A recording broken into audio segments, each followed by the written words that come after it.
স্বাভাবিকভাবে সূর্য সরে যাওয়ার সাথে সাথে ছায়া সরে যাবে।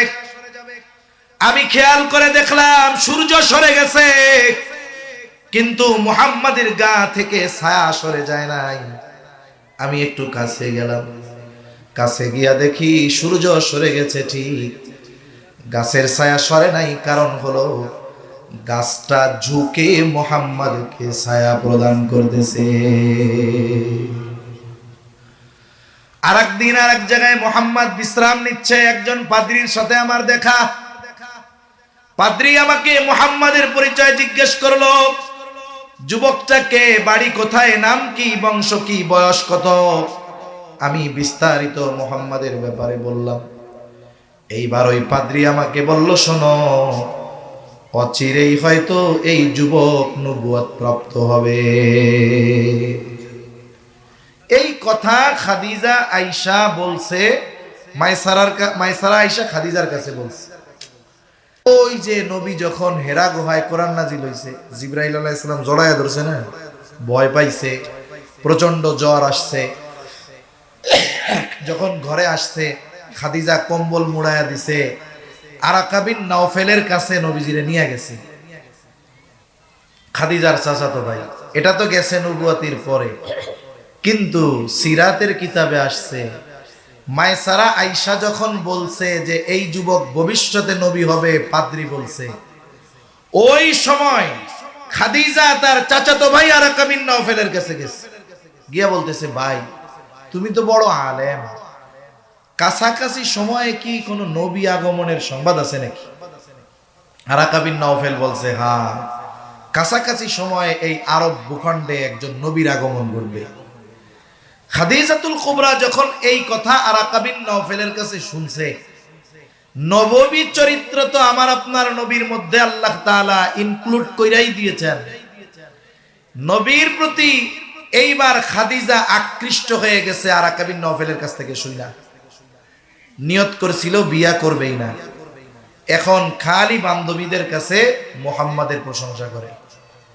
এখন বান্ধবীরা বলে, মুহাম্মদ মুহাম্মদ করো কেন, তো তুমি না বিয়া শাদী আর করবা না, তাহলে খালি মুহাম্মাদের কথা কাউ কেন, পছন্দ হইলে বিয়ার প্রস্তাব দিয়ে দাও।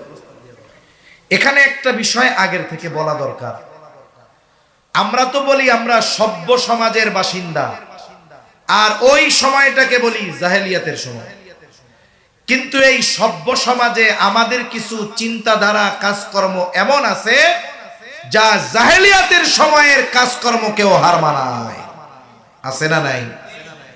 জাহেলিয়াতের সময় আরবে বিধবা বিবাহ করাকে খারাপ দৃষ্টিতে দেখা হইতো না। একজন কুমার যুবক যে বিয়া করে নাই, সেও যদি এমন কাউকে বিবাহ করত যার বিয়া আগে 3টা হইছে, বাচ্চা 6টা আছে, যুবক বিয়ে করছে, ওই মহিলাকে খারাপ দৃষ্টিতে দেখা হইতো না। মেয়ে যদি বয়সে বড় হইতো, খারাপ দৃষ্টিতে দেখা হইতো না। আরব সমাজে এটা স্বাভাবিক আছে। আমাদের সমাজের অবস্থা কি? মনে করেন একটা ভালো মেয়ে তালাক প্রাপ্তা হইছে, এখন আবার কইতে পারে ভালো মেয়ে আবার তালাক প্রাপ্তা হয় কেমনে? আরে মিয়া, আমাদের সমাজের একটা রোগ এটাও যে যখন কোনো মেয়ের বিবাহ বিচ্ছেদ হয়, একতরফা ভাবে তালাকের জন্য মেয়েকে দোষারোপ করে, ঠিক কিনা বলে? কিন্তু একতরফা ভাবে মেয়েকে দোষারোপ করার সুযোগ নাই তো। এগুলো সামাজিক ব্যাধি, এগুলো নিয়ে আমাদের আলোচনা হওয়া দরকার। মনে করেন একটা মেয়ে দিনদার, মাদ্রাসায় পড়ছে, আলেমা, ভালো, তার বাপও দিনদার। দিনদার বাপ হইলে হবে কি? মেয়ে দিনদার, তাতে কি? বিয়া দেওয়ার সময় আগে খুঁজে মালদার। কথা ভুল না রাইট? জোরে বলেন, সঠিক না বেঠিক? আগে খুঁজে মালদার। এখন বিয়া দিয়ে দিস দিনদার মেয়েকে মালদার পোলার সাথে, বড় বাড়ি, গাড়ি বাড়ির অভাব নাই। দিনদার মেয়েটা ওই বাড়িতে গিয়ে দেখে দিনের কোনো বালাই নাই, স্বামী পরনারীতে আসক্ত, সাথে সাথে নেশাগ্রস্ত, মাদকাসক্ত, মাদক ব্যবসায়ী, পরিবারের মধ্যে সব অশ্লীলতার জিনিসে ভরা, পর্দা টর্দা নাই, সবার সামনে যাইতে বলে, যাওয়া লাগে, বাধ্য করে। বলেন তো, একটা দিনদার মেয়ের ওই ধরনের বাড়ি যত আলিশান হোক, ওইটা তার জন্য ছোটখাটো একটা জাহান্নাম মনে হবে না? মেয়ে ওই বাড়িতে থাকতে পারে নাই, বিবাহ বিচ্ছেদ হয়েছে, বাড়ি চলে আসছে। এক মুরব্বী কয়, অমকের একটা মাইয়া আছে, মাইয়াটা খুব ভালো দিনদার। আর একজন কি কয়, ও বাজি তেরে গম নইও, আপনাদের ভাষায় বলবে আর কি, কিল্লাই বাজি কদে তালাক তালাক খাওয়াই না, বালা হইলে ঘর খরিদ্দারিত, এরকমই তো কয় নাকি? যদি ভালোই যদি হইতো তাহলে তো স্বামীর ঘর করতে পারতো, তালাক খাইতো না। কিন্তু বলেন তো, মেয়েটা যে তালাক প্রাপ্ত হইছে, মেয়েটা খারাপ হওয়ার কারণে? তাহলে কেন যখন কোনো মেয়ে বিবাহ বিচ্ছেদ হয় একতরফা ভাবে মেয়েদের কেন দোষ দেন? যদি তার দোষ না থাকে তাইলে তো তার ব্যাপারে অপবাদ দেওয়া হবে। শরীয়ত যদি থাকতো, ইসলামী শাসন, তাহলে পিডানি দিয়ে জায়েজ করা হইতো, ঠিক কিনা বলেন? এজন্য একটা নারী তালাক প্রাপ্ত হলে তার সতীত্ব নষ্ট হয়ে যায় না। আল্লাহ রাব্বুল আলামিনের দরবারে অগণিত শুকর যে মহান মালিক আমাদের হায়াতে বরকত দিয়ে সুস্থ রেখে হাজারো মানুষের মধ্য থেকে যাচাই বাছাই করে হাদিসের ভাষায় এ জান্নাতের বাগানে আসার বসার কিছু দ্বীনি কথা বলবার এবং শ্রবণ করবার সুযোগ যে মহান মানিব আমাদের দান করেছেন, সে মহান মানিবকে খুশি করার জন্য মহব্বতের সাথে জবান খুলে অন্তর থেকে আমরা একবার কালিমাতুশ শুকর পাঠ করি, আলহামদুলিল্লাহ। অগণিত দুরুদ ও সালাম সাইয়্যিদুল আম্বিয়া, আশরাফুল আম্বিয়া, খাতামুল আম্বিয়া, ইমামুল মুরসালিন, রহমাতুল লিল আলামিন, মুহাম্মাদুর রাসূলুল্লাহ সাল্লাল্লাহু আলাইহি ওয়াসাল্লামের উপর। আমি আপনাদের খেদমতে পবিত্র কোরআনুল কারীমের প্রসিদ্ধ সূরা আহজাব থেকে একটা আয়াত ও রাসূল আকরাম সাল্লাল্লাহু আলাইহি ওয়াসাল্লামের অগণিত হাদিস থেকে একটা হাদিস পাঠ করেছি। আল্লাহ তাআলার কাছে তৌফিক চাই, আল্লাহ তাআলা আমাকে কিছু কথা আপনাদের খেদমতে সুস্থতার সাথে বলার তৌফিক দান করেন, যে কথাগুলো আমাদের সবার দুনিয়া এবং আখিরাতের জন্য কল্যাণ করা হয়। সকলে বলি আমিন। সম্মানিত উপস্থিতি, আল্লাহ তাআলা আমাদেরকে এ দুনিয়াতে অগণিত নিয়ামত দান করেছেন। এই যে আমরা দ্বীনি মাহফিলে দ্বীনি কথা বলতে পারতেছি, শুনতে পারতেছি, এটাও আল্লাহ তাআলার পক্ষ থেকে নিয়ামত। পৃথিবীর অনেক মুসলিম দেশ আছে, ওই সমস্ত মুসলিম দেশেও এইভাবে প্রকাশ্যে খোলা ময়দানে দ্বীনি মাহফিল, দ্বীনি প্রোগ্রাম আয়োজন করা সম্ভব হয় না। কিন্তু উপমহাদেশে আল্লাহ তাআলার পক্ষ থেকে বড় এক নিয়ামত যে এখানে সাধারণ মানুষ খোলা পরিবেশে ফাঁকা ময়দানে দ্বীনের কথা বলতেও পারে, আয়োজনও করতে পারে। এটাও আল্লাহ তাআলার পক্ষ থেকে একটা নিয়ামত, ঠিক কিনা বলেন? প্রত্যেকটা নিয়ামতের জন্য ওই নিয়ামতের আলোকে শুকরিয়া আছে। এই যে দ্বীনি মাহফিল আমার কলিজার টুকরো যুবক ভাইয়েরা আয়োজন করেছে, চান্দের ঘোনা ইসলামী যুব কল্যাণ ছাত্র সংগঠন, তার মানে সাহায্য যারাই করুক, কিন্তু উদ্যোক্তা হিসাবে আছে যুবক এবং ছাত্ররা। আমরা যখন আগামীর চিন্তা করি যে আমাদের যুব সমাজের অবস্থা কি হবে, আমাদের যুবকেরা কাদের মতাদর্শ গ্রহণ করতেছে, তারা কি ইসলামের পথে থাকবে নাকি অপসংস্কৃতির স্রোতে ভেসে যাবে, এই চিন্তা যখন উম্মার উলামায়ে কেরাম করেন, তখন আরেক দিক তাকিয়ে আমরা বড় আশান্বিত হই যে বাংলাদেশের আনাচে কানাচে বিভিন্ন জায়গায় আমাদের কলিজার টুকরো যুবক ভাইয়েরা, ছাত্র ভাইয়েরা আগ্রহী হয়ে, উদ্যমী হয়ে, পরিশ্রম করে দ্বীনি কথা বলবার, শ্রবণ করবার এত সুন্দর আয়োজন ব্যবস্থাপনা তারা করেন। তাহলে আমাদের দায়িত্ব কি?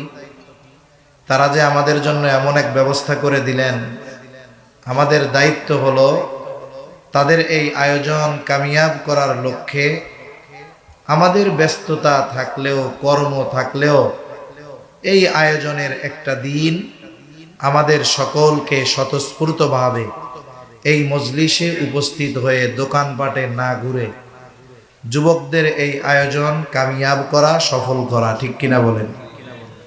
আমার এই যুবক ভাইয়েরা যদি চাইতেন অন্য কিছু করতে পারতেন, কিন্তু ইসলামের প্রতি দরদি, দ্বীনের প্রতি দরদি, আগ্রহী এই তরুণ যুব সমাজ এলাকাবাসীকে মুআজ্জাজ মুকাররম উলামা ইকরামের জবান থেকে কথা শ্রবণ করবার ব্যবস্থা করে দিয়েছেন। কারণ আজকে অনেক বড় বুজুর্গ একজন আলেমে দ্বীন আসবেন এখানে, আল্লামা মুফতি ওমর ফারুক সন্দীপী সাহেব, একজন বুজুর্গ মানুষ, আহলুল্লাহ, আল্লাহর ওলি। সাথে সাথে আমি তো অসুস্থ, তারপরেও ওয়াদা রক্ষার্থে আসা, এই ভাঙ্গা গলায় যতটুকু সময় বলবো, এরপরে গোটা চট্টলার জনপ্রিয় একজন ওয়ায়েজ, সুমিষ্টিভাষী ওয়ায়েজ বন্ধুবর আব্দুল্লাহ মারুফ সাহেব আসতেছে।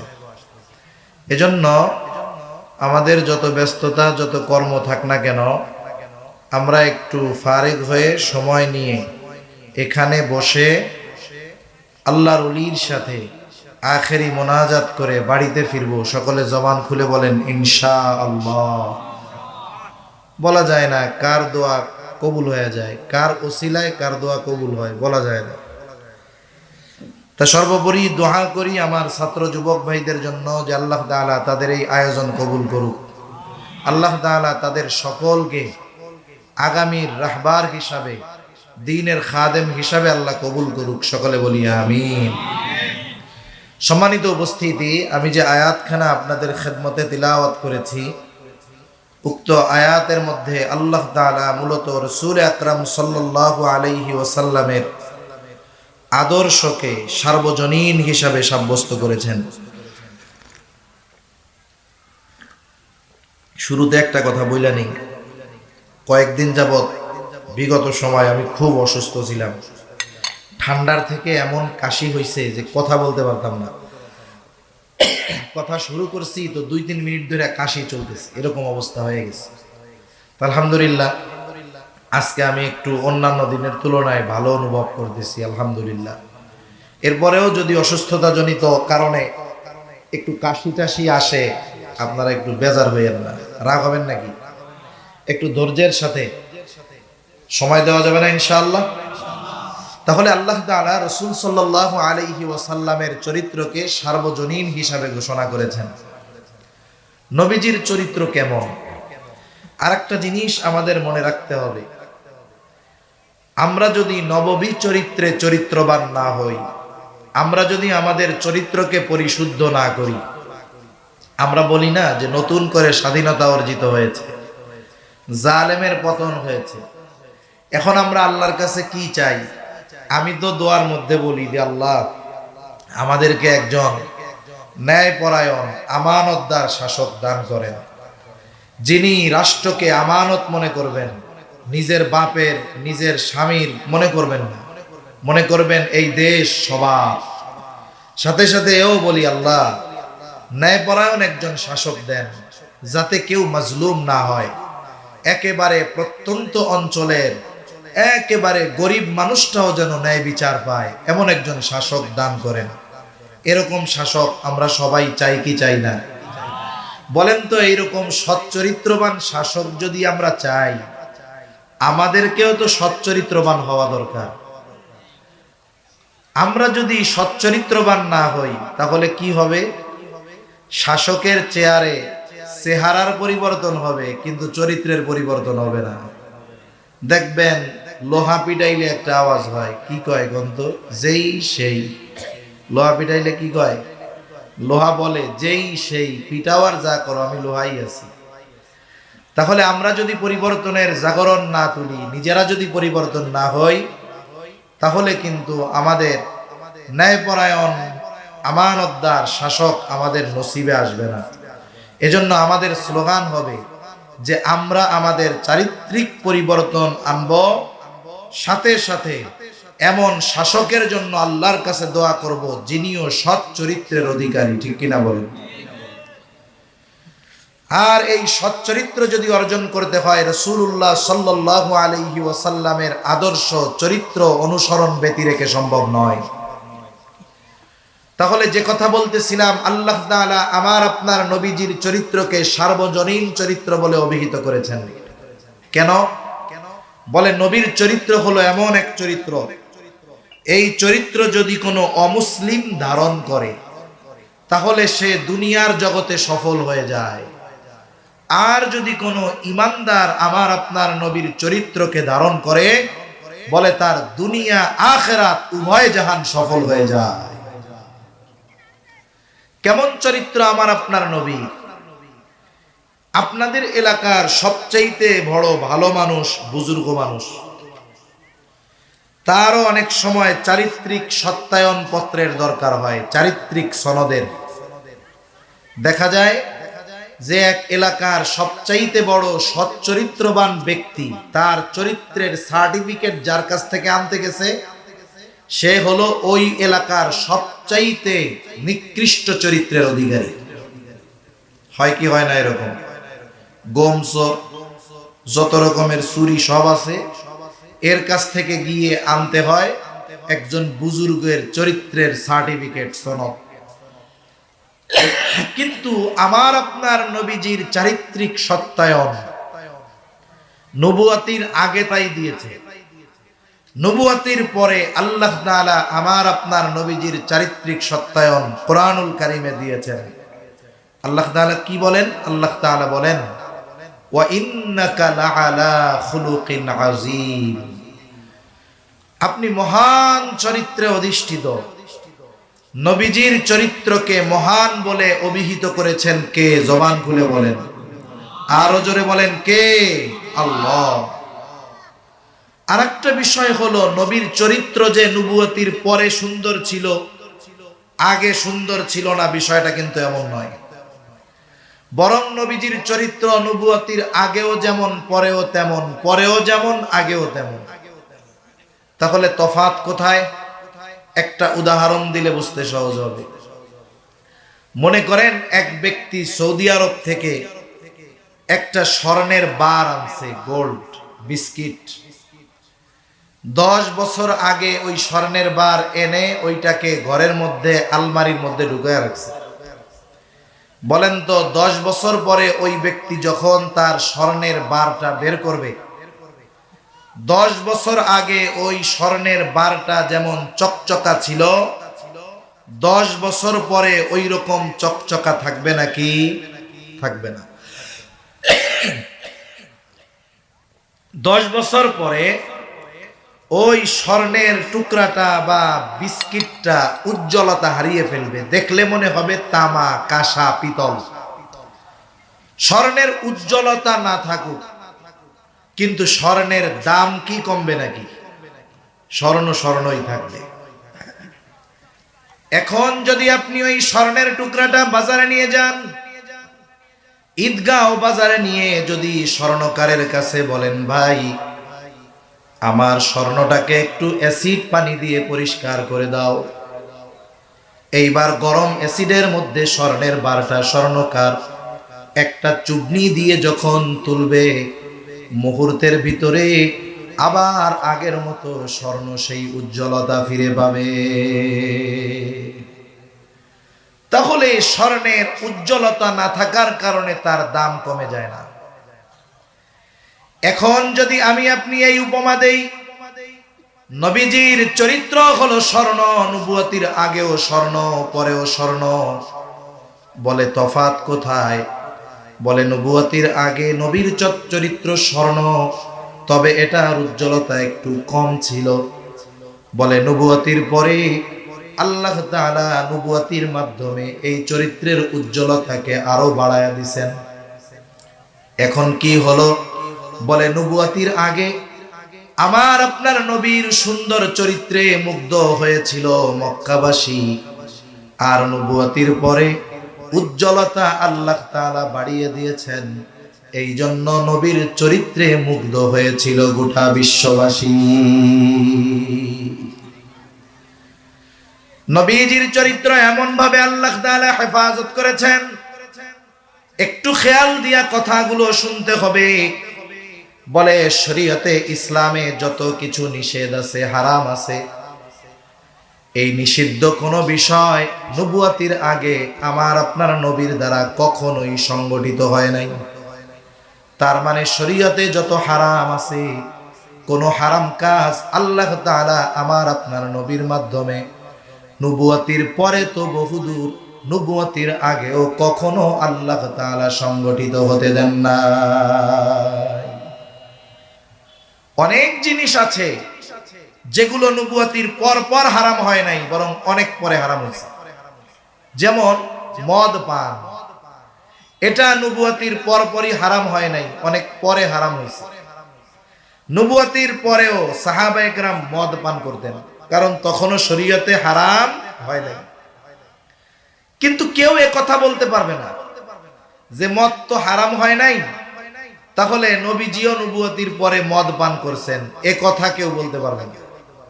আরে নবুয়াতির পরে তো বহুদূর, নবুয়াতির আগেও আমার আপনার নবী কোনদিন মদ স্পর্শ করেও ধরেন নাই, সুবহানাল্লাহ বলেন, টাচ করেও দেখেন নাই, পান করা তো বহু।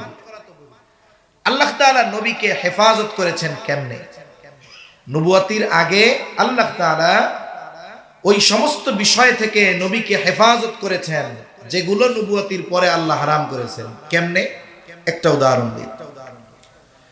নবীজি সাল্লাল্লাহু আলাইহি ওয়াসাল্লাম বলেন, মক্কার মধ্যে একটা বড় বিবাহের আয়োজন হলো, সারা মক্কাবাসীকে দাওয়াত দেওয়া হলো। সবার সাথে সেই দাওয়াতে আমিও অংশগ্রহণ করলাম। নবীজি তখন ছিলেন বালক, 10-11 বছর বয়স।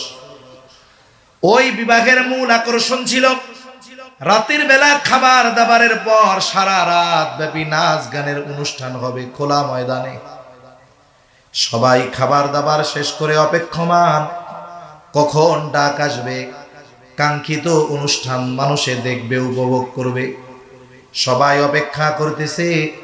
ইতিমধ্যে একজন আহ্বানকারী এসে আহ্বান করতেছে, তোমরা সকলে দ্রুততার সাথে ওই জায়গায় একত্রিত হও, এখনই ওইখানে নাচ গানের অনুষ্ঠান শুরু হয়ে যাবে।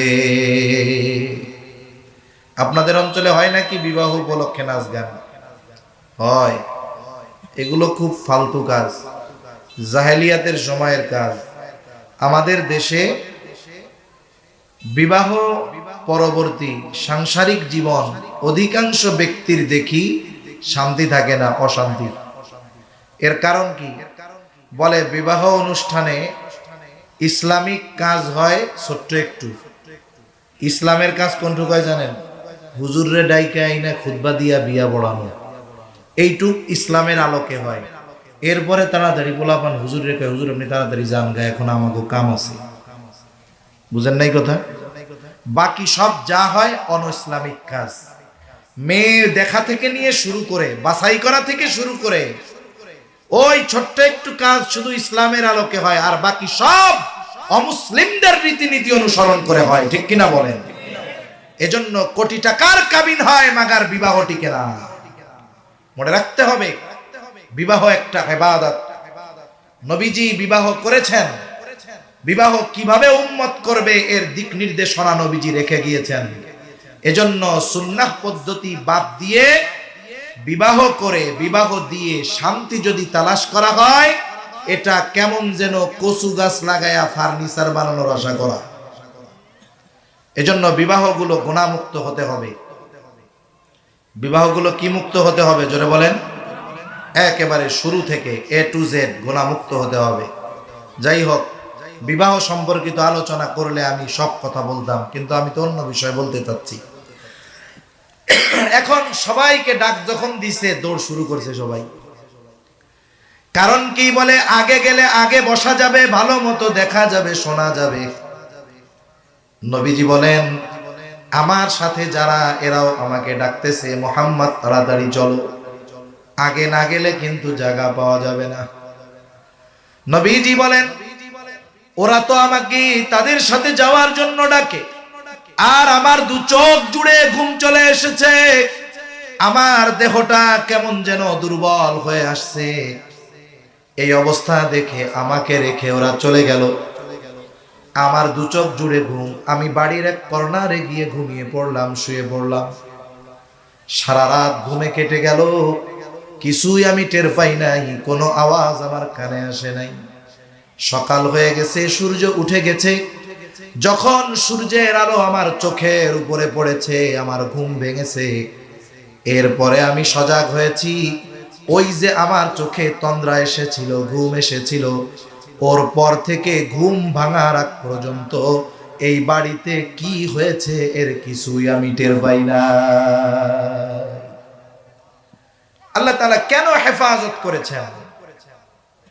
মুফাসসিরিন কেরাম বলেন যে কোন এই কথা না বলতে পারে যে নবুয়তির পরে নবী বলছে বাদ্যযন্ত্র হারাম, যেন এই কথা না বলতে পারে মুহাম্মদ তুমি তো কিছুদিন আগে আমাদের লগে গান শুনছিলা, কোরআনে নাজিল হলো মদ হারাম, নবীজি ঘোষণা করে দিলেন মদ হারাম, যেন এই কথা বলতে না পারে মুহাম্মদ এখন তুমি মদ হারাম বলতেছো, অথচ কয়দিন আগে তুমিও তো মদ পান করেছিলে। এই কথাটুকুও যেন আমার আপনার নবীকে না বলতে পারে। এই জন্য আল্লাহ তাআলা নবুয়তির পরে যেই সমস্ত বিষয়ে শরীয়তে ইসলামে নিষিদ্ধ করেছেন, এমন কোন কাজ নবুয়তির আগে আমার আপনার নবীর দ্বারা আল্লাহ সংগঠিত হতে দেন নাই। সুবহানাল্লাহ। কথা কি বুঝেন? সজাগ আছেন তো আপনারা? যারা আছেন সজাগ আছেন? কথা কন লাগে, তাকবীর দেন একটা, নারায়ে তাকবীর। লাইট একটা চোখের দিক, আমি আপনাকে ভালো মতো দেই না, দুইটা সাইডে হইলে দেখা যাইতো আর কি। আরো জোরে তাকবীর, নারায়ে তাকবীর। ঠিক আছে, চলবে। তাহলে নবীর চরিত্র কেমন? বলে নবুয়তির আগেও যেমন পরেও তেমন। আমার আপনার নবীজিকে বারবার হত্যার অপচেষ্টা করেছে। নবীজি নামাজে সেজদায় উটের নাড়ি মুড়ি এনে নবীজির উপরে চাপিয়ে দেওয়া হয়েছে, যেন শ্বাস বন্ধ হয়ে মারা যায়। নবীজিকে পেছন দিক দিয়ে কাপড় দিয়ে পেঁচিয়ে ধরা হয়েছে গলা, যেন শ্বাস রুদ্ধ হয়ে মারা যায়। আবার সকল গোত্রের এক একজন প্রতিনিধি নিযুক্ত করা হয়েছে নবীজিকে হত্যা করার জন্য। তার মানে বারবার আমার আপনার নবীকে হত্যার প্রচেষ্টা করেছে ঠিক, কিন্তু এই কখনো আমার আপনার নবীর চারিত্রিক ব্যাপারে অপবাদ দেওয়ার দুঃসাহস করে না। সিরাতের কিতাবে কথা কেউ দেখাতে পারবে না যে আবু জেহেল, উতবা, শায়বা কখনো আমার আপনার নবীর ব্যাপারে এই কথাটা বলেছে যে মুহাম্মদ নবুয়তির আগে একটা মিথ্যা কথা বলেছে, এটা বলতে পারবে না। মানুষদেরকে নবীর থেকে দূরে সরানোর জন্য নবীর ব্যাপারে চারটা শব্দ ব্যবহার করত, চারটি শব্দ নবীর ব্যাপারে ব্যবহার করত। রাসূলুল্লাহ সাল্লাল্লাহু আলাইহি ওয়াসাল্লাম নবুয়তির পরে গোপনে দাওয়াত দিয়েছেন 3 বছর। কয় বছর? জোরে কোন, আরো জোরে বলেন, কয় বছর? 3 বছর গোপনে দাওয়াত দেবার পর আল্লাহ তাআলা ওহী নাজিল করেন। আল্লাহ তাআলা বলেন ওয়া আনযির আশীরাতাকাল আকরাবিন। আল্লাহ রাব্বুল আলামিন বলেন পয়গম্বর এখন আর গোপনে দাওয়াত চলবে না, আপনি আপনার পাড়া প্রতিবেশী, বন্ধু বান্ধব, আত্মীয় স্বজন যারা আছে সকলকে প্রকাশ্যে সতর্ক করেন, দাওয়াত দেন। নবীজি চিন্তা করলেন এই কথাগুলো একত্রে সব মানুষের কাছে কেমনে পৌঁছানো যায়। এখন তো আধুনিক জামানা, আমি আপনি যদি আমার আপনার কোনো কথা একত্রে আমার সব পরিচিত বন্ধু বান্ধবের কাছে পৌঁছাতে চাই, ফেসবুকের মধ্যে একটা স্ট্যাটাস দিয়ে দিলে মুহূর্তের ভিতরে আমার আপনার কথাগুলো সব বন্ধুদের কাছে পৌঁছিয়ে যায় কি যায় না? ওই সময়ে তো আর এই সিস্টেম ছিল না, তবে সিস্টেম একটা ছিল। মক্কাবাসীর কাছে একটা পাহাড় ছিল, ওই পাহাড়ের একটা মর্যাদা গ্রহণযোগ্যতা ছিল। সেই পাহাড়ের নাম হলো আবু কুবাইস পাহাড়। আবু কুবাইস পাহাড়ের একটা বৈশিষ্ট্য ছিল, ওই পাহাড়ে উঠে যদি কোনো ব্যক্তি হোক সে ধনী, হোক সে গরিব, হোক সে পরিচিত, হোক বা অপরিচিত, ওই ব্যক্তি হোক আরবি অথবা হোক অনারবি, হোক সাদা হোক বা কালো, যে কোনো একজন ব্যক্তি যদি ওই পাহাড়ে উঠে মক্কাবাসীর কাছে কোনো বিষয়ের জন্য সাহায্য চাইতো, মক্কাবাসী ব্যক্তির দিকে লক্ষ্য করত না, মক্কাবাসী ওই পাহাড়ের আজমতের দিকে খেয়াল করে যে ব্যক্তি তাদের কাছে সাহায্য চাইতো ওই ব্যক্তিকে সাহায্য করার জন্য তারা ছুটে আসতো। নবীজিও চিন্তা করলেন আমি ওই পাহাড়ের উপরে উঠে মক্কাবাসীকে ডাকবো। নবীজি উঠে গেলেন আবু কুবাইস পাহাড়ে। দুই ধরনের বর্ণনা পাওয়া যায়, একটা হলো তিনি সাফা পাহাড়ে উঠে গেলেন, আর একটা হলো আবু কুবাইস পাহাড়ে উঠলেন। একই কথা, কারণ সাফা পাহাড়টা হলো আবু কুবাইস পাহাড়েরই অংশ। যেমন ঢাকা থেকে আমারে যদি কেউ ফোন দেয়, ফোন দেওয়ার পরে যদি জিজ্ঞাসা করে কোথায় আছেন, আমি যদি বলি এখন আছি ঈদগাঁও, বলেন তো কথা সত্য নাকি মিথ্যা? নিঃসন্দেহে সত্য কথা। আর একজন ফোন দিছি, আমি তাকে ফোনে জবাবে বললাম আছি এখন কক্সবাজার, কথা তো সত্য। বলে কেন? বলে কক্সবাজারের একটা অংশ হলো ঈদগাঁও, এই জন্য দুইটার যেটাই বলা হোক সত্য কথা হবে, বর্ণনা ভুল হবে না। নবীজি সাফা পাহাড়ে উঠেছেন এটাও সত্য, আবু কুবাইস পাহাড়ের যেই বর্ণনা এটাও সত্য। তবে বিষয়টা হলো সাফা পাহাড়টা হলো আবু কুবাইস পাহাড়েরই একটা অংশ।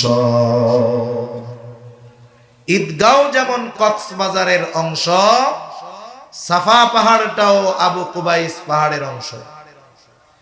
নবীজি সাফা পাহাড়ের উপরে উঠে মক্কাবাসীকে আহ্বান করলেন। এমনিই তো কোনো ব্যক্তি যদি ডাক দেয় সবাই ছুটে আসে, আর আজকে ডেকেছে আল আমিন। দলে বুড়া নাই, গুড়া নাই, যুবক নাই, দুগ্ধপোষ্য শিশুকে নিয়ে মা চলে এসেছে, আল আমিন আমাদেরকে ডেকেছে। পাহাড়ের গোড়ায় সবাই এসে হাজির। জিজ্ঞাসা করে মুহাম্মদ, কেন তুমি আমাদেরকে একত্রিত করেছো? কেন তুমি আমাদেরকে ডেকেছো মুহাম্মদ? নবীজি এবার তাদেরকে বলতেছেন, আমি যদি তোমাদেরকে বলি এই পাহাড়ের পেছন দিকে একদল সশস্ত্র সৈন্যবাহিনী তোমাদের উপরে আক্রমণ করার জন্য প্রস্তুতি নিচ্ছে, আকুনতুম মুসাদ্দিকিয়া, তোমরা কি আমার এই কথা বিশ্বাস করবা নাকি? নবীজি তাদের দিকে প্রশ্ন ছুড়ে দিলেন। মক্কাবাসী সমস্বরে জবাব দিল, মুহাম্মদ কেন তোমার কথা বিশ্বাস করব না? কারণ ইতিপূর্বে তোমাকে আমরা সত্যবাদী পেয়েছি, তুমি ইতিপূর্বে আমাদের সাথে কখনোই মিথ্যা কথা বলো না। সুবহানাল্লাহ বলবেন না? একটা মানুষ 43 বছরে মিথ্যা কথা বলে নাই, আপনাদের কাছে মনে হয় আজীব লাগে না? আর আমাদের তো সকালবেলা ঘুমই ভাঙে না মিথ্যা কথা না বললে, কথার কথা। একটা মানুষ গোটা 43 বছর মিথ্যা কথা বলে নাই, তার এই সত্যবাদিতার সত্যায়ন দিয়েছে। রাসূলুল্লাহ সাল্লাল্লাহু আলাইহি ওয়াসাল্লাম যখন প্রকাশ্যে দাওয়াত দেওয়া শুরু করলেন, চিন্তিত হয়ে গেল কি করা যায়। আবার জাহেলিয়াতের সময়ও হজ সংগঠিত হইত, পৃথিবীর বিভিন্ন প্রান্ত থেকে মানুষ মক্কায় আসতো বাইতুল্লাহ জিয়ারত করার জন্য। চিন্তা করতেছে যে হজের মৌসুম তো চলে আসছে, এখন তো মুহাম্মাদের পরিচিতি শুধু মক্কার মধ্যে সীমাবদ্ধ। হজের সময় যখন পৃথিবীর আনাজ কানাজ থেকে মানুষেরা আসবে, এরা যদি মুহাম্মাদের কথার জাদুতে পড়ে যায় তাহলে মুহাম্মাদের দল তো ভারী হয়ে যাবে। কি করা যায়?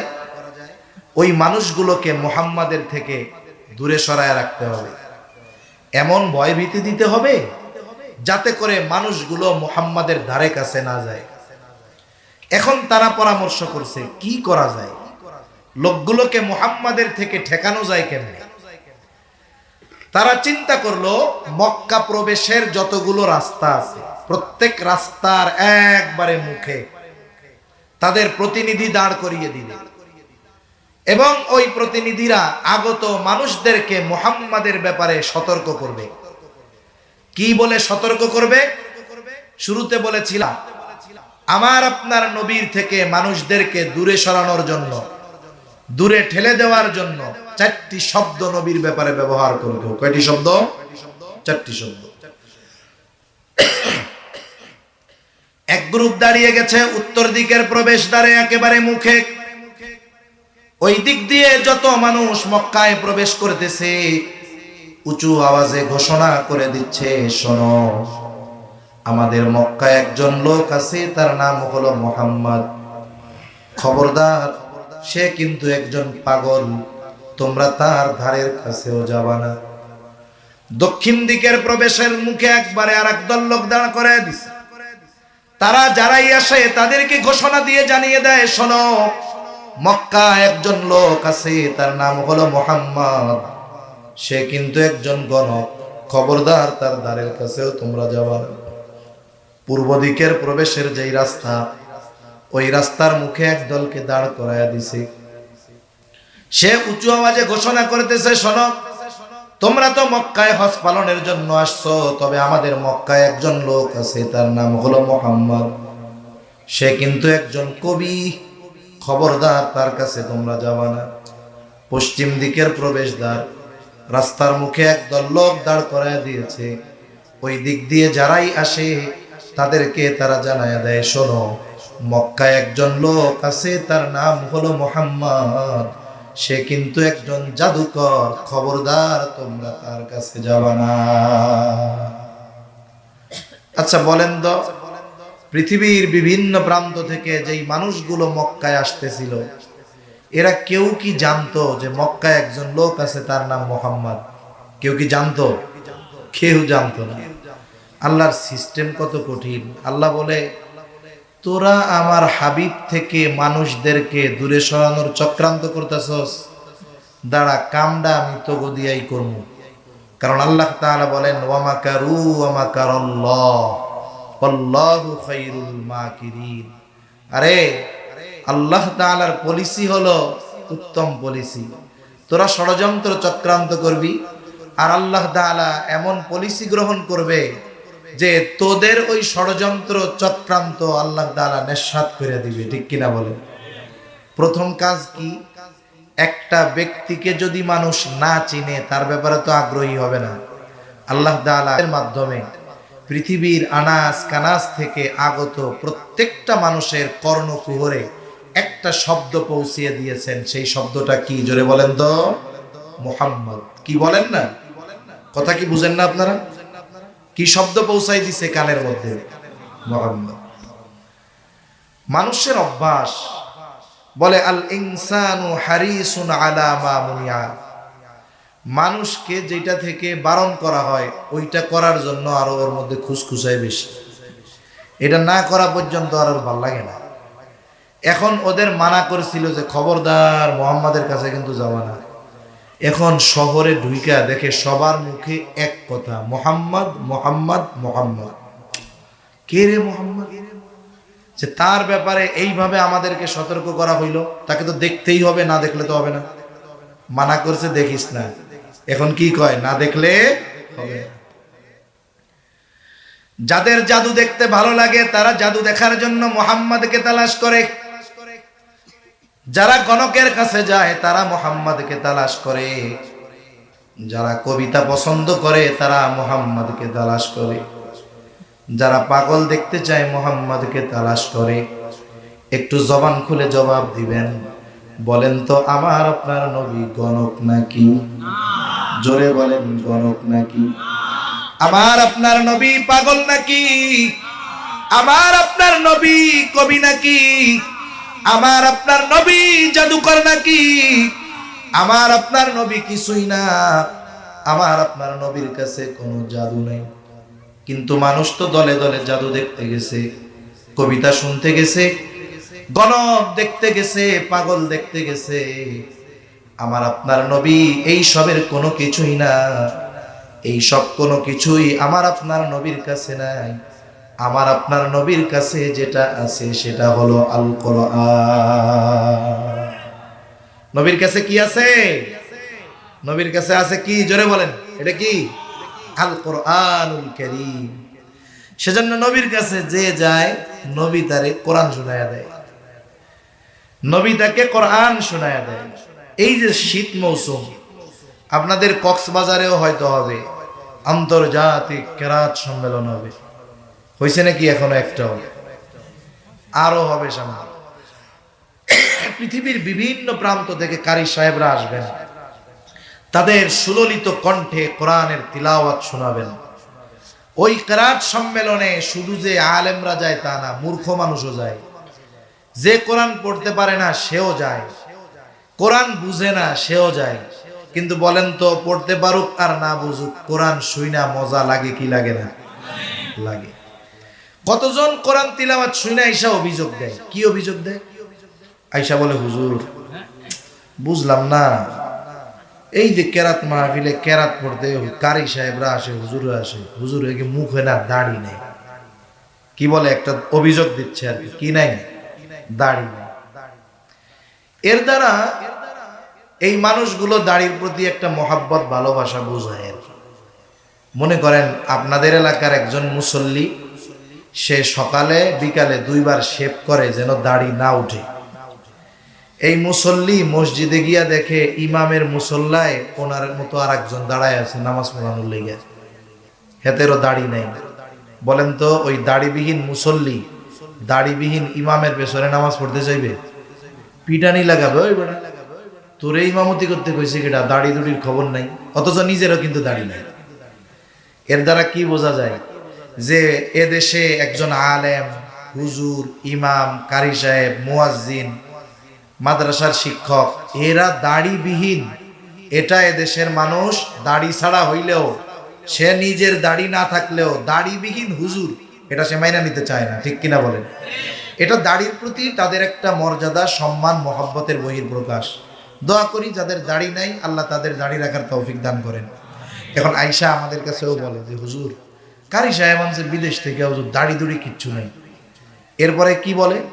বলে দাড়ি নাই তাতে কি হুজুর, সে টান দেয় কোরআন শরীফ, মনে হয় যে কলিজাটা ছিড়া নিয়ে চলে গেল। এরকম বলে কি বলে না?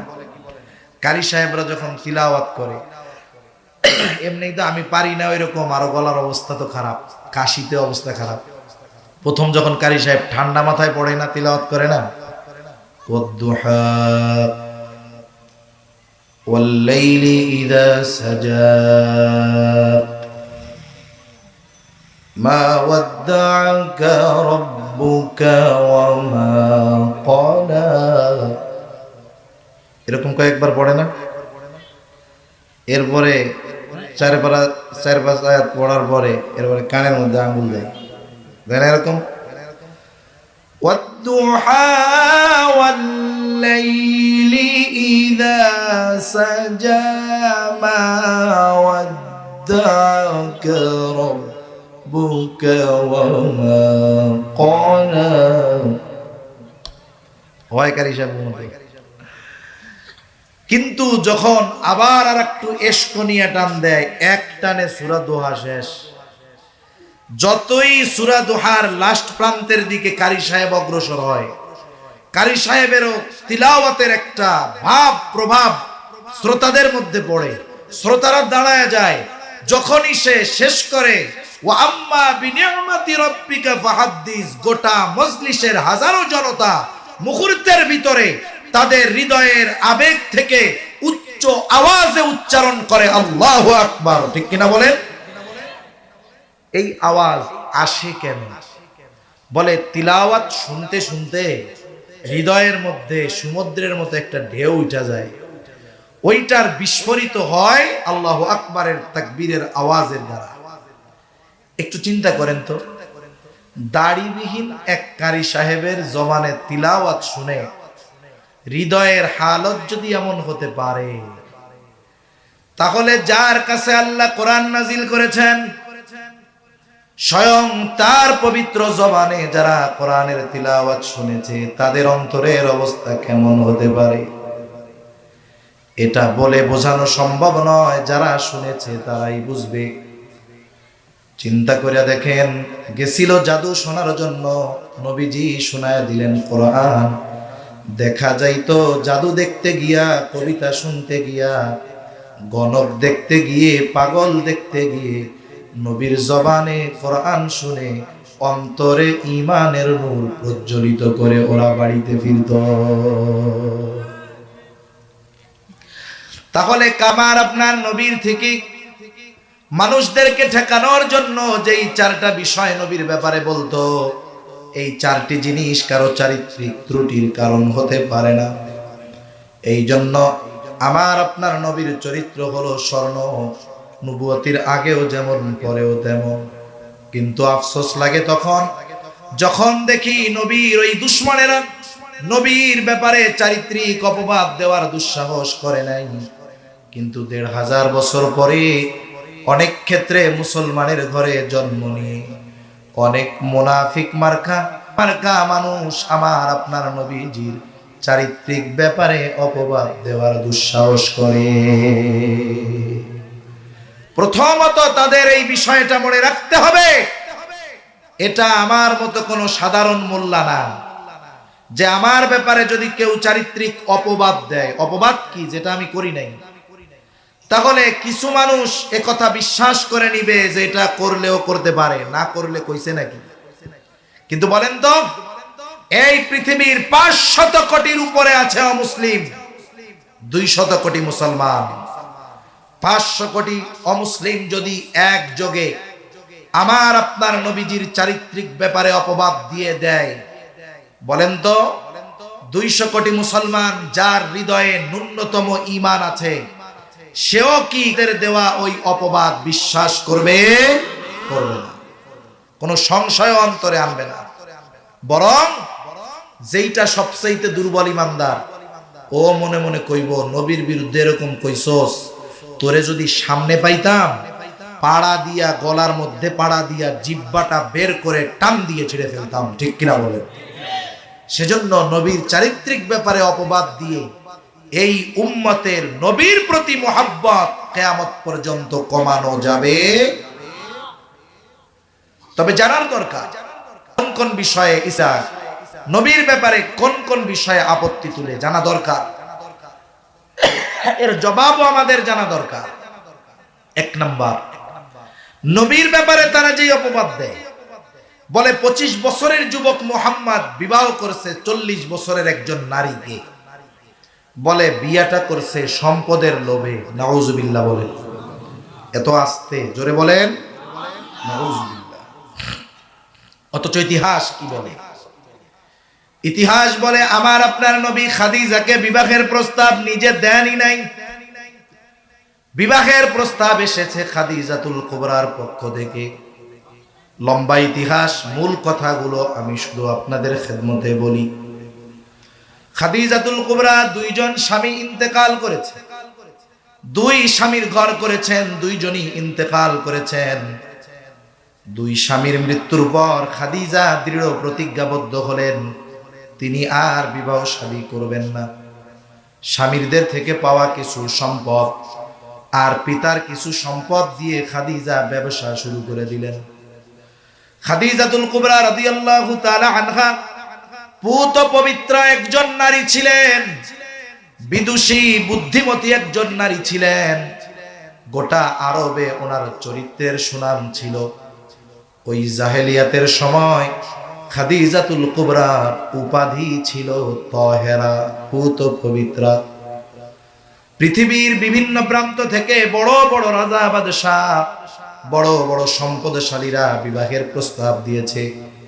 খাদিজা নিজের সিদ্ধান্তের উপরে অনড়, তিনি আর বিবাহ শাদী করবেন না, বাকি জীবন এভাবে কাটিয়ে দিবেন।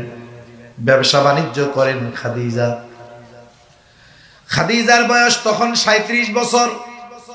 খাদিজা ইতিমধ্যে আরবের একজন প্রসিদ্ধ ব্যবসায়ী হিসাবে খ্যাতি অর্জন করে ফেলেছেন। খাদিজা এবার তার ব্যবসার ইতিহাসে সবচাইতে বড় কাফেলা পাঠাবেন। খাদিজার ব্যবসা ছিল এক্সপোর্ট ইম্পোর্টের ব্যবসা।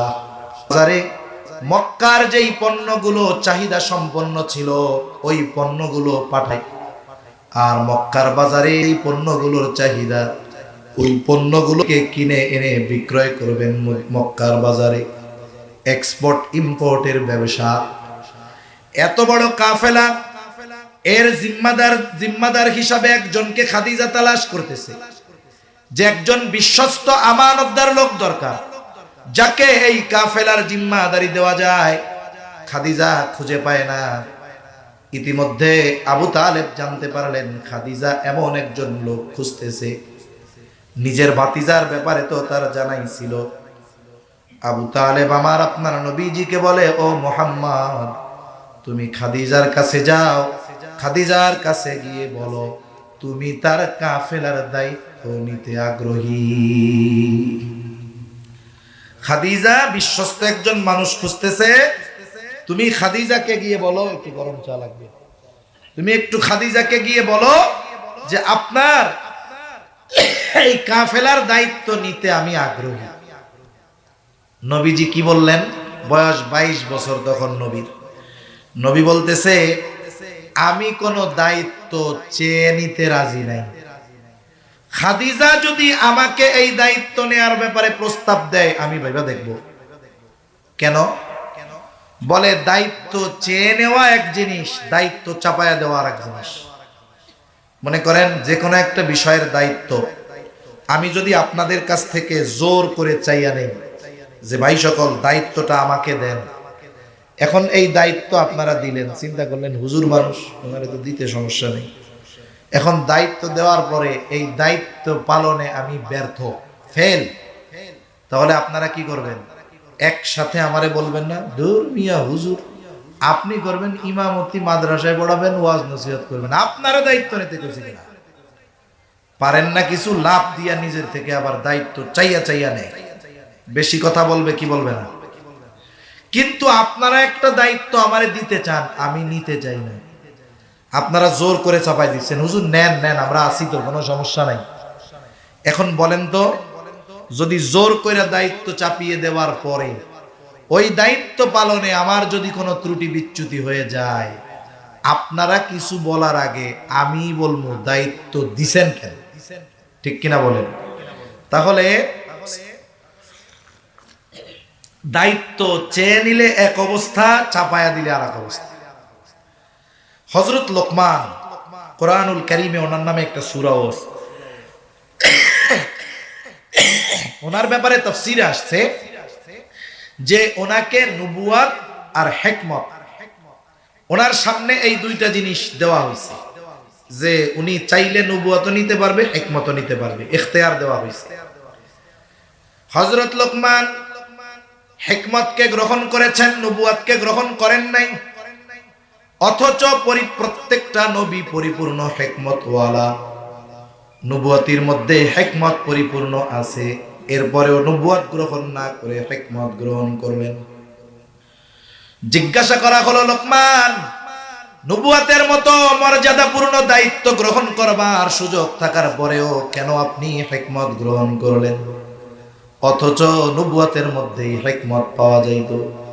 হযরত লোকমান বলেন, শোনো, আল্লাহ তাআলা যদি আমাকে নিজের থেকে নবুয়ত দিতে চাইতেন তাহলে আমাকে বেছে নেওয়ার জন্য সুযোগ দিতেন না, নিজের থেকে সরাসরি নবুয়তির জিম্মাদারি আমাকে দিতেন, এবং এই দায়িত্ব পালনে যত ব্যবস্থাপনা গ্রহণ করার দরকার সব ব্যবস্থাপনা যিনি গ্রহণ করতেন তিনি কে? আর যদি আমি নিজের থেকে দায়িত্ব গ্রহণ করতাম আর ওই দায়িত্ব পালনে যদি কোনো ত্রুটি বিচ্যুতি হয়ে যাইত তাহলে আমাকে জবাবদিহিতার কাঠগড়ায় দাঁড়ানো লাগতো। এই জন্য দায়িত্ব নেওয়া আর দায়িত্ব দেওয়া এক না। আবু তালেব চলে গেছে খাদিজার কাছে, গিয়ে বলে, খাদিজা আপনি নাকি আপনার কাফেলার দায়িত্ব দেওয়ার জন্য একজন বিশ্বস্ত মানুষ খুঁজতেছেন, আমার ভাতিজা মুহাম্মদকে যদি সেই দায়িত্ব দেওয়া হয় কেমন হয়? খাদিজা তো চিন্তা করছে মুহাম্মদকে এই দায়িত্ব দেওয়া যাবে না, সে নিবে না, এই জন্য মুহাম্মদের চিন্তা সে করে নাই। কিন্তু আবু তালেবের কাছ থেকে যখন শুনতে পাইল খাদিজা বলে মুহাম্মদ যদি এই দায়িত্ব নেয় এর চাইতে উত্তম আমার কোনো কিছুই হতে পারে না। আবু তালেব এইবার বলে খাদিজা মুহাম্মদ তো দায়িত্ব নিতে পারে, তবে আপনি যদি নিজের থেকে তারে প্রস্তাব দেন, আপনি যদি প্রস্তাব দেন তাইলে হয়তো দায়িত্ব নিতে পারে। খাদিজা কি বলছে? খাদিজা বলে আবু তালেব মুহাম্মদ ব্যতীত অন্য কারো ব্যাপারে যদি আপনি এই কথা বলতেন পশ্চিম কালেও আমি আপনার কথায় রাজি হইতাম না, কিন্তু মুহাম্মাদের ব্যাপারে আমার তাকে প্রস্তাব দিতে কোনো আপত্তি নেই। খাদিজা এবার আমার আপনার নবীকে প্রস্তাব দিলেন, নবীজি দায়িত্ব গ্রহণ করলেন। কাফেলা রওনা হয়ে গেল। এই কাফেলার খেদমতের জন্য খাদিজা তার একজন গোলাম, তার নাম হলো মাইসারা, মাইসারাকে সাথে দিয়ে দিলেন। মাইসারাকে খাদিজা বলতেন, মাইসারা হইল আমার চোখ। তার মানে এতটা বিশ্বাস মাইসারাকে খাদিজা করতেন, এই জন্য খাদিজা বলতেন মাইসারার দেখা আমার দেখা, মাইসারা হইল আমার চোখ। মাইসারাকে দায়িত্ব দেওয়া হলো কাফেলার সবার খেয়াল রাখার জন্য।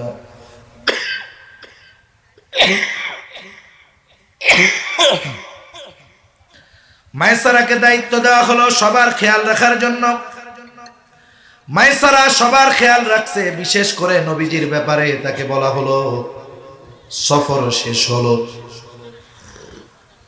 সফল এক ব্যবসায়ী সফর নবীজি শেষ করলেন। মক্কা থেকে যেই পণ্য ছেন প্রায় দ্বিগুণ লাভে নবীজি বিক্রয় করলেন। পণ্যগুলো মক্কায় এনেছেন, প্রায় দ্বিগুণ লাভে নবীজি বিক্রয় করলেন। এইবার সফরের কারগুজারি শুনতে চায় খাদিজা মাইসারার কাছে।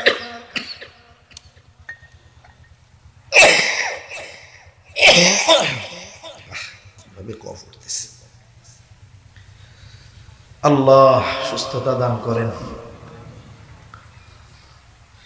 একটু গরম পানি হইলে হলো ভালো হইতো, যদি থাকে, নাইলে আনার দরকার নেই। মানে মিষ্টি তো চা, মিষ্টি তো গলা চড়াই ধরে। ভালো লাগতেছে তাই হলো এই অবস্থা, তাহলে আগের অবস্থাটা একটু চিন্তা করেন কত কষ্ট হয়েছে। মাইসারাকে বলতেছে, মাইসারা সফরের কারগুজারি শোনাও। গোটা সফরের কারগুজারি মাইসারা শোনাইলো। স্পেশাল ভাবে নবীর ব্যাপারে কয়েকটা ঘটনা শোনাইছে খাদিজাকে। বলে খাদিজা দুপুর বেলায় আকাশেরও সূর্য, আকাশের কোথাও কোনো মেঘ নাই, কিন্তু আমরা দেখতে পাইতাম মুহাম্মদ যেই জায়গা দিয়ে চলে এক খণ্ড মেঘ সব সময় মুহাম্মদকে ছায়া প্রদান করতে থাকে, অথচ আকাশের কোথাও কোনো ছায়া ছিল না। অথচ এক খণ্ড মেঘ মুহাম্মদ যেই জায়গা দিয়ে চলে সূর্যকে আড়াল করে মুহাম্মদকে ছায়া প্রদান করতে থাকে। আরেকদিন দেখলাম মুহাম্মদ একটা গাছের ছায়ায় বিশ্রাম নিচ্ছে। স্বাভাবিকভাবে সূর্য সরে যাওয়ার সাথে সাথে ছায়া সরে যাবে। আমি খেয়াল করে দেখলাম সূর্য সরে গেছে, কিন্তু মুহাম্মাদের গা থেকে ছায়া সরে যায় নাই। আমি একটু কাছে গেলাম, কাছে গিয়া দেখি সূর্য সরে গেছে ঠিক, গাছের ছায়া সরে নাই। কারণ হলো গাছটা ঝুঁকে মুহাম্মাদকে ছায়া প্রদান করতেছে। আরেকদিন আরেক জায়গায় মুহাম্মদ বিশ্রাম নিচ্ছে, একজন পাদ্রীর সাথে আমার দেখা। পাদ্রী আমাকে মুহাম্মাদের পরিচয় জিজ্ঞেস করলো। যুবকটাকে, বাড়ি কোথায়, নাম কি, বংশ কি, বয়স কত। আমি বিস্তারিত মুহাম্মাদের ব্যাপারে বললাম। এইবার ওই পাদ্রী আমাকে বলল, শোনো, অচিরেই হয়তো এই যুবক নবুয়ত প্রাপ্ত হবে। এই কথা খাদিজা আয়েশা বলছে, মাইসারা আয়েশা খাদিজার কাছে বলছে। ওই যে নবী যখন হেরা গুহায় কোরআন নাজিল হইছে, জিবরাইল আলাইহিস সালাম জড়ায়া ধরছে না, ভয় পাইছে, প্রচন্ড জ্বর আসছে। যখন ঘরে আসছে খাদিজা কম্বল মুড়ায়া দিছে, আরাকা বিন নাওফেলের কাছে নবীজিরে নিয়ে গেছে। খাদিজার চাচাতো ভাই। এটা তো গেছে নবুয়তির পরে, কিন্তু সিরাতের কিতাবে আসছে মায়সারা আয়েশা যখন বলছে যে এই যুবক ভবিষ্যতে নবী হবে, পাদ্রী বলছে, ওই সময় খাদিজা তার চাচাতো ভাই আরাকা বিন নাওফেলের কাছে গেছে, গিয়া বলতেছে, ভাই তুমি তো বড় আলেম, কাছাকাছি সময়ে কি কোনো নবী আগমনের সংবাদ আছে নাকি? আরাকা বিন নাওফেল বলছে, হ্যাঁ, কাছাকাছি সময়ে এই আরব ভূখণ্ডে একজন নবীর আগমন ঘটবে। খাদিজাতুল কুবরা যখন এই কথা আরাকা বিন নাওফেলের কাছে শুনছে, নববী চরিত্র তো আমার আপনার নবীর মধ্যে আল্লাহ তাআলা ইনক্লুড কইরাই দিয়েছেন, নবীর প্রতি এইবার খাদিজা আকৃষ্ট হয়ে গেছে। আরাকা বিন নাওফেলের কাছ থেকে শুইনা নিয়ত করেছিল বিয়া করবেই না, এখন খালি বান্ধবীদের কাছে মুহাম্মাদের প্রশংসা করে। এখন বান্ধবীরা বলে, মুহাম্মদ মুহাম্মদ করো কেন, তো তুমি না বিয়া শাদী আর করবা না, তাহলে খালি মুহাম্মাদের কথা কাউ কেন, পছন্দ হইলে বিয়ার প্রস্তাব দিয়ে দাও। এখানে একটা বিষয় আগের থেকে বলা দরকার। আমরা তো বলি আমরা সভ্য সমাজের বাসিন্দা, আর ওই সময়টাকে বলি জাহেলিয়াতের সময়। কিন্তু এই সভ্য সমাজে আমাদের কিছু চিন্তাধারা, কাজকর্ম এমন আছে যা জাহেলিয়াতের সময়ের কাজকর্মকেও হার মানায়। আছে না নাই? জাহেলিয়াতের সময় আরবে বিধবা বিবাহ করাকে খারাপ দৃষ্টিতে দেখা হইতো না। একজন কুমার যুবক যে বিয়া করে নাই, সেও যদি এমন কাউকে বিবাহ করতো যার বিয়া আগে 3টা হইছে, বাচ্চা 6টা আছে, যুবক বিয়ে করছে, ওই মহিলাকে খারাপ দৃষ্টিতে দেখা হইতো না। মেয়ে যদি বয়সে বড় হইতো, খারাপ দৃষ্টিতে দেখা হইতো না। আরব সমাজে এটা স্বাভাবিক আছে। আমাদের সমাজের অবস্থা কি? মনে করেন একটা ভালো মেয়ে তালাক প্রাপ্ত হয়েছে, এখন আবার কইতে পারে ভালো মেয়ে আবার তালাক প্রাপ্ত হয় কেমনে? আরে মিয়া, আমাদের সমাজের একটা রোগ এটাও যে যখন কোনো মেয়ের বিবাহ বিচ্ছেদ হয়, একতরফা ভাবে তালাকের জন্য মেয়েকে দোষারোপ করে, ঠিক কিনা বলে? কিন্তু একতরফা ভাবে মেয়েকে দোষারোপ করার সুযোগ নাই তো। এগুলো সামাজিক ব্যাধি, এগুলো নিয়ে আমাদের আলোচনা হওয়া দরকার। মনে করেন একটা মেয়ে দিনদার, মাদ্রাসায় পড়ছে, আলেমা, ভালো, তার বাপও দিনদার। দিনদার বাপ হইলে হবে কি? মেয়ে দিনদার, তাতে কি? বিয়া দেওয়ার সময় আগে খুঁজে মালদার। কথা ভুল না রাইট? জোরে বলেন, সঠিক না বেঠিক? আগে খুঁজে মালদার। এখন বিয়া দিয়ে দিস দিনদার মেয়েকে মালদার পোলার সাথে, বড় বাড়ি, গাড়ি বাড়ির অভাব নাই। দিনদার মেয়েটা ওই বাড়িতে গিয়ে দেখে দিনের কোনো বালাই নাই, স্বামী পরনারীতে আসক্ত, সাথে সাথে নেশাগ্রস্ত, মাদকাসক্ত, মাদক ব্যবসায়ী, পরিবারের মধ্যে সব অশ্লীলতার জিনিসে ভরা, পর্দা টর্দা নাই, সবার সামনে যাইতে বলে, যাওয়া লাগে, বাধ্য করে। বলেন তো, একটা দিনদার মেয়ের ওই ধরনের বাড়ি যত আলিশান হোক, ওইটা তার জন্য ছোটখাটো একটা জাহান্নাম মনে হবে না?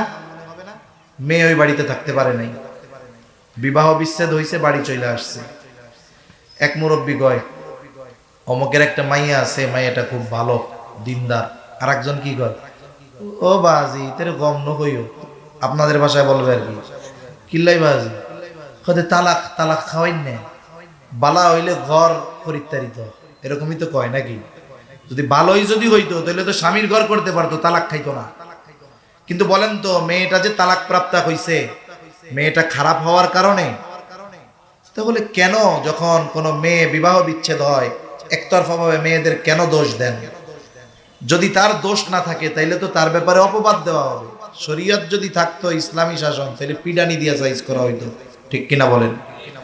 এজন্য একটা নারী তালাক প্রাপ্ত হলে তার সতীত্ব নষ্ট হয়ে যায় না।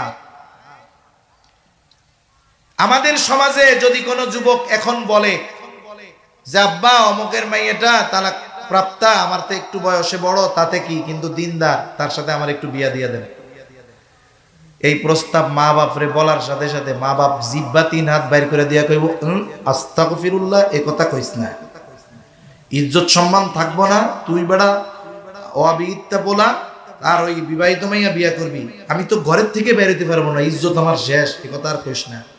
আর একবার কইলে কিন্তু আমি স্টক করে মরে যাবো। তাহলে বুঝেন, আমাদের সমাজে যদি কেউ বিধবা বিবাহ করতে চায় অথবা তালাকপ্রাপ্ত বিবাহ করতে চায়, দিনদার মা বাবা মাইনা নিতে চায় না। আবার যদি বয়সে বড় হয়, বন্ধুরা মজা করবে যে বন্ধুরে বিয়া তো করলি, তোর সে 10 বছরের বড়, এখন এটারে ভাবি কমু না দাদি কমুটের হয়ে যায়। আবার যদি ওই ছেলে আরেকটু ইহসান করে মেয়েটার উপরে, যে বিবাহ হয়েছিল, স্বামী মারা গেছে, ছোট একটা বাচ্চা সহই বিয়া করছে দায়িত্ব নিয়ে, এখন কি কইব? কয় হ্যাঁ ভালোই হইছে, আমরা বাজার থেকে 5 লিটারের তেল কিনা 100 গ্রামের সাবান ফ্রি পাই, আর তুমি বিয়া কইরা বাচ্চা ফ্রি পাইছো। এখন এই কথাগুলো আমরা মজা করতেছি, হাসতেছি, কিন্তু এটা আমাদের নিম্ন মন মানসিকতার পরিচয়। এটা আমাদের মগজ কত নিম্ন মানের হয়ে গেছে চিন্তাধারা, এটার বহিঃপ্রকাশ এগুলো। কেউ যদি এই ধরনের কাজ করে, একে আরো অ্যাপ্রিসিয়েট করা দরকার, একে আরো সুমা দেওয়া দরকার কপালে, যে যে সমাজের বিপরীতে গিয়ে তুমি এই কাজটা করতে পেরেছো, নবীজি যেটা করেছেন। এখন খাদিজার বান্ধবীরা বলে, তাহলে মুহাম্মাদকে গিয়ে প্রস্তাব দাও। বলে, আমি যদি প্রস্তাব দেই, সে যদি আমার কথা ফিরায় দেয়, আমি লজ্জা পেয়ে যাব। বান্ধবী বলে, তোমার পক্ষ থেকে আমি প্রস্তাব দিয়া দেই। বলে, তুমি তার মনোভাব জানো, তবে আমার কথা গোপন রাখবা। এই আলোচনা করতে করতে পার হয়ে গেছে আরো কিছু কাল। এইবার নবীর বয়স 25, খাদিজার বয়স 40। ওই মেয়েটা আমার আপনার নবীর কাছে গিয়ে বলে, ও মুহাম্মদ, বিবাহ শাদী কি করবা না? বয়স তো কম হলো না। নবীজি বলেন, আমি তো নিঃস্ব, টাকা পয়সা কিছু নাই, বিয়া করবো কেমনে? ব্যবসার সফর তো আরো আগেই শেষ হয়ে গেছে, টাকা পয়সা যা পাইছিল সব শেষ, হাতে টাকা পয়সা নাই। মেয়েটা এবার বলে, তোমার সব খরচ বহনের দায়িত্ব যদি কেউ গ্রহণ করে, তাহলে তুমি রাজি আছো নাকি? নবীজি বলেন, আমার চাচা আছে আবু তালেব, তার কাছে গিয়া বলো, অভিভাবকের কাছে। লম্বা ইতিহাস। আবু তালেবের খুতবায় খাদিজাতুল কুবরার সাথে আমার আপনার নবীজির বিবাহ হয়ে গেল। আলোচনাটা এই পর্যন্ত থাক, একটু আরেক জায়গায় আমরা যাই। যেই সূরা দুহা আমরা একটু তিলাওয়াত করলাম, শুনলাম, এই সূরা দুহার মধ্যে আল্লাহ তাআলা আমার আপনার নবীকে দেওয়া নবুয়তির আগে কয়েকটা নেয়ামতের কথা আল্লাহ বর্ণনা করেছেন। 1 নম্বর নেয়ামত, আল্লাহ তাআলা বলেন, আলাম ইয়াজিদকা ইয়াতীমান ফাআওয়া। আল্লাহ তাআলা বলেন, হাবিব, তিনি কি আপনাকে ইয়াতীম অবস্থায় পায় নাই? অর্থাৎ আল্লাহ বলেন, আমি কি আপনাকে ইয়াতীম অবস্থায় পাই নাই? ইয়াতীম অবস্থায় পাওয়ার পর উত্তম লালন পালনের ব্যবস্থা কি আমি করি নাই? ইয়াতীম হওয়ার কারণে, ইয়াতীম যেমন পরিবারের আত্মীয় স্বজনের কাছে নিগ্রহের শিকার হয়, অবহেলার শিকার হয়, আমার আপনার নবী ইয়াতীম হওয়ার কারণে অবহেলার শিকার হন নাই, বরং আমার আপনার নবীর ব্যাপারে যে জানতো ইয়াতীম, আমার আপনার নবীকে যে দেখতো আর যে জানতো, তার অন্তরে নবীর প্রতি মোহাব্বত আল্লাহ তাআলা ঢেলে দিতে। এজন্য ইয়াতীম হওয়ার কারণে আমার আপনার নবী অবহেলার শিকার কখনো হন নাই। দাদার কাছ থেকেও হন নাই, মায়ের কাছ থেকেও হন নাই, চাচাদের কাছ থেকেও হন নাই। হালিমাতুস সাদিয়ার ঘরে গেছেন, সেখানেও হন নাই। এখন বলেন, ইয়াতীম নবীর প্রতি সবার অন্তরে এই যে মোহাব্বত, ভালোবাসা ঢেলে দিয়েছেন কে? জোরে বলেন, কে? এই জন্য আল্লাহ বলেন, আপনি তো ইয়াতীম অবস্থায় ছিলেন, আপনার উত্তম লালন পালনের ব্যবস্থা আমি আল্লাহই করেছি। ওয়াজাদাকা দাল্লান ফাহাদা, আপনি সঠিক পথ সম্পর্কে অনবগত ছিলেন, আমি আপনাকে সঠিক পথ চিনায় দিয়েছি। ওয়াজাদাকা আইলান ফাআওনা, আল্লাহ তাআলা বলেন, আপনি নিঃস্ব ছিলেন, টাকা পয়সা কিছুই আপনার ছিল না, বলে ফাআগনা, আমি আল্লাহ আপনাকে ধনী বানায় দিয়েছি। এইখানে আল্লাহ কোন ঘটনার কথা বলে? খাদিজার সাথে বিয়ার ঘটনা কইতেছে আল্লাহ এই জায়গায়। যে আপনার কাছে বিবাহের প্রস্তাব নিয়ে গেছে, আপনি বলেছেন আমি নিঃস্ব, খাদিজার সাথে বিবাহ সংগঠিত হয়ে গেল। বাসর রাত, হায়রে খাদিজা আমার আপনার নবীজিকে বলে, ও মুহাম্মদ, এতকাল আপনার সাথে আমার সম্পর্ক ছিল একরকম, আজকে থেকে আপনার সাথে আমার সম্পর্ক হলো আর একরকম। আজকে থেকে আমি হইলাম আপনার অধীনস্থ, কারণ আপনি হলেন আমার স্বামী। ও মুহাম্মদ, যেহেতু আমি আপনার, আমার সব সম্পদ আপনার, আমার যত সম্পদ আছে, আমার সব সম্পদের মালিকানা আমি আপনাকে দিয়ে দিলাম। এই সম্পদ যেখানে খুশি, যতটুকু খুশি, যেভাবে খুশি আপনি ব্যয় করবেন, কোনো অসুবিধা নাই। আর আল্লাহ তাআলা এই ঘটনার কথা নবুয়তির পরে আমার আপনার নবীকে স্মরণ করায় দিয়ে বলেন, ওয়াজাদাকা আইলাম ফাআগনা। আরে আপনি নিঃস্ব ছিলেন, খাদিজার সাথে আমি বিয়ার ব্যবস্থা কইরা আপনারে ধনী বানায় দিয়েছি। সুবহানাল্লাহ বলেন। তাহলে বলেন তো, খাদিজাতুল কুবরাকে বিবাহের প্রস্তাব আমার আপনার নবী দিছে, জোরে বলেন দিয়েছে? যদি সম্পদের লোভে বিয়া করত, আমাদের দেশে একেবারে নায়কের মতো চেহারাওয়ালা যুবক বিয়া করছে কালা পেতনির মতো একটা মাইয়া। কালো হইলেই যে খারাপ তা না, কিন্তু গ্রামের একটা প্রবাদ আছে, জাতের মেয়ে কালো ভালো, নদীর পানি গোলাও ভালো। মনে করেন, আমি কেন বলতেছি উদাহরণটা দেওয়ার জন্য, মনে করেন মেয়েটা ওই ছেলের সাথে খাটে না, বিয়া করছে কেন রে, খোঁজ নিয়ে জানা গেল 30 লাখ টাকা নিছে। কি নিছে? এটারে কি বলে? যৌতুক নিছে। তাহলে বিয়া করেছে তো টাকা, এই মোহাব্বত থাকবে কতদিন? বলে টাকা থাকবে যতদিন, টাকাও শেষ, মোহাব্বতও শেষ।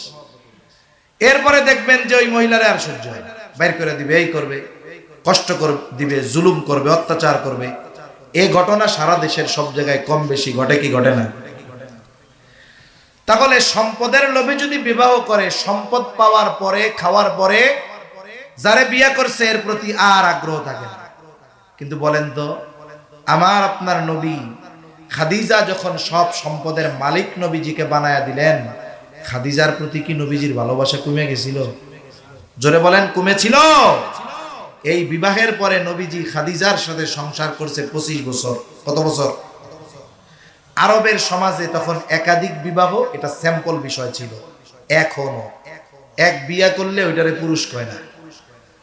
যারা সৌদিতে যায় ভ্রমণে দেখবে কত সুন্দর 4 বউ নিয়া, পোলাপান 1 ডজন নিয়া স্বামীতে ঘুরতে আসছে, কত সুন্দরভাবে ঘুরতেছে, কোনো ঝামেলা নাই। আরবে ওই রীতি তখন তো ছিল, নবীজির বিবাহের সুযোগও ছিল, অথচ বিয়া করছে নিজের চেয়ে 15 বছরের বড়। এরপরেও এই 25 বছরের মধ্যে নবী বিয়া করেন নাই। উল্টা কি বলছে? নবীজি বলেছেন, যদি খাদিজা বেঁচে থাকতো, খাদিজার উপস্থিতিতে সে বেঁচে আছে, অন্য কাউকে আমি স্ত্রী হিসাবে গ্রহণ করতাম না। সুবহানাল্লাহ। তাহলে বোঝা গেল এই ভালোবাসা, এই বিবাহ সম্পদের জন্য ছিল না, এই বিবাহের মধ্যে ছিল হৃদ্রতা, মোহাব্বত, ভালোবাসা। ঠিক কিনা বলেন? এজন্য যারা বলে সম্পদের লোভে নবী খাদিজাকে বিবাহ করেছে, এরা নবীর ব্যাপারে মিথ্যা বলে। ঠিক কিনা বলেন? নবীজিকে খাদিজাই বিবাহের প্রস্তাব দিয়েছে, নবীজি খাদিজাকে বিবাহের প্রস্তাব দেন নাই। আরেকটা কি বলে? আরেকটা বলে যে উনি ওনার পুত্রবধূকে বিয়ে করছে। নাউজুবিল্লাহ বলেন।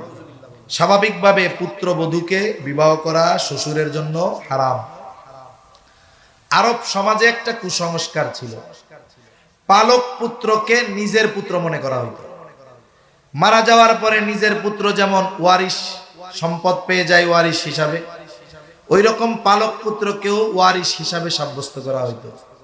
নিজের পুত্রবধূকে যেমন বিবাহ করা অবৈধ ছিল, মানে পুত্র যদি ছেড়েও দেয়, পুত্র যদি মারাও যায়, পুত্রবধূকে শ্বশুর বিবাহ করতে পারবে না। অনুরূপভাবে পালক পুত্রের ব্যাপারেও ওরা এটা মনে করত। এই কুসংস্কার যুগের পর যুগ চলে আসতেছে। আল্লাহ তাআলা চাইলেন আমার আপনার নবীর মাধ্যমে এই কুসংস্কারের মূলোৎপাটন করে দিবেন। কেমনে করবেন? রাসূল সাল্লাল্লাহু আলাইহি ওয়াসাল্লামের পালক পুত্রের নাম হলো হযরত যায়েদ রাদিয়াল্লাহু তাআলা আনহু। যায়েদ তো প্রথমে গোলাম ছিল, খাদিজার কাছে কিছুদিন, এরপরে নবীজির কাছে। যায়েদের বাপ খবর পাইছে, বাপ মা, যে আমার পোলা হারায় গেছিল, বাজারে কেউ ধইরা নিয়ে গোলাম কইয়া বেচা দিছে, এখন আছে কোথায়? বলে মক্কায় মুহাম্মাদের কাছে আছে। বাপ মা খুঁজতে খুঁজতে চলে আসছে, খোঁজ পাইছে, পরিচয় মিলছে। যখন নবীজিও জানতে পারছে, নবীজি যায়েদরে বলছে তুমি আজাদ, যাও মা বাবার সাথে চলে যাও। কিন্তু এই বালক নবীর চরিত্রে এতটা মুগ্ধ হইছে, মা বাপরে কয় তোমরা চলে যাও, আমি যাবো না, আমি নবীর সাথে থাকবো। সুবহানাল্লাহ। নবীর প্রতি এই ভালোবাসা নবীজি দেখে উপস্থিত সকলের সামনে বললেন, এখন তো আজাদ করে দিছি, আমার কাছে থাকবে, সম্পর্ক তো একটা দরকার। কি বলে? আজকে থেকে এ হলো আমার পালক পুত্র। তাহলে নবীজির পালক পুত্র যায়েদ, একটা সময় নবীজি তার বিবাহ দিলেন ওনার ফুফাতো বোন যায়নাব বিনতে জাহাসের সাথে। এনাদের মধ্যে বনাবনি হয় নাই, লম্বা কথা আর কি, সংক্ষেপে বলতেছি। একদিন এই বিষয়ের কথা যায়েদ নবীর সামনে বলতেছেন, বলতে বলতে এক পর্যায়ে নবীর সামনে যায়নাব বিনতে জাহাসকে তালাক দিয়ে দিয়েছে।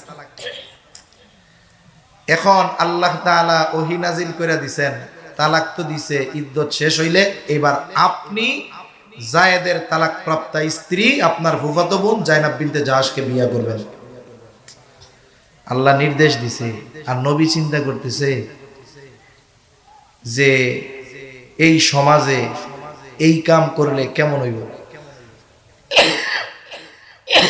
নবীজি ইতস্তবোধ করতেছে। আর আল্লাহ তাআলা বলেন, মা কানা আলান নাবিয়্যি মিন হারাজিন ফীমা ফারাদাল্লাহু লা। আল্লাহ তাআলা জানায় দেন, মা কানা আলান নাবিয়্যি মিন হারাজ ফীমা ফারাদাল্লাহু লা। আল্লাহ তাআলা যা ফরজ করেছেন, আবশ্যক করেছেন নবীদের উপর, ওই ধরনের কাজ করার ব্যাপারে নবীদের কোনো চিন্তার কারণ নাই। তারা চিন্তা করবে না, তারা লজ্জাবোধ করবে না, পেরেশানির কোনো কারণ নাই। কারণ আল্লাহ তাআলা যেটা আদেশ করেছে নবীরা সেটা করবে। আমার আপনার নবী আল্লাহর নির্দেশ মান্য করবেন, যদিও অন্তরে ইতস্তবোধ হচ্ছিল, কিন্তু আদেশটা করেছেন কে? কারণ আল্লাহ তাআলা চাইলেন নবীর মাধ্যমে শতাব্দীর পর শতাব্দী ধরে চলে আসা এই কুসংস্কারের কবর রচনা করে দিবেন। কারণ অনেক সময় আছে বলার চাইতে করলে এর দ্বারা প্রভাব বেশি হয়।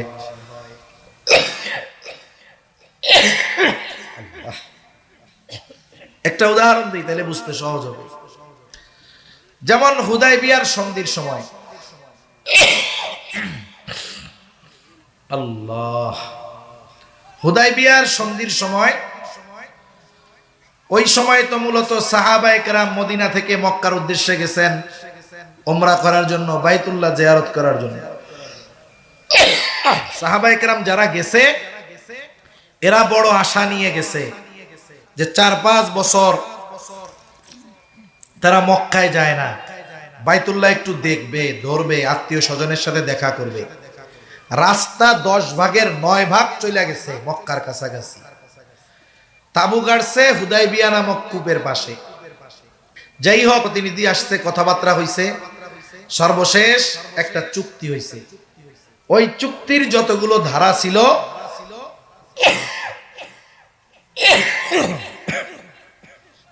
সব ধারাগুলো কেমন যেন মুসলমানদের বিপক্ষে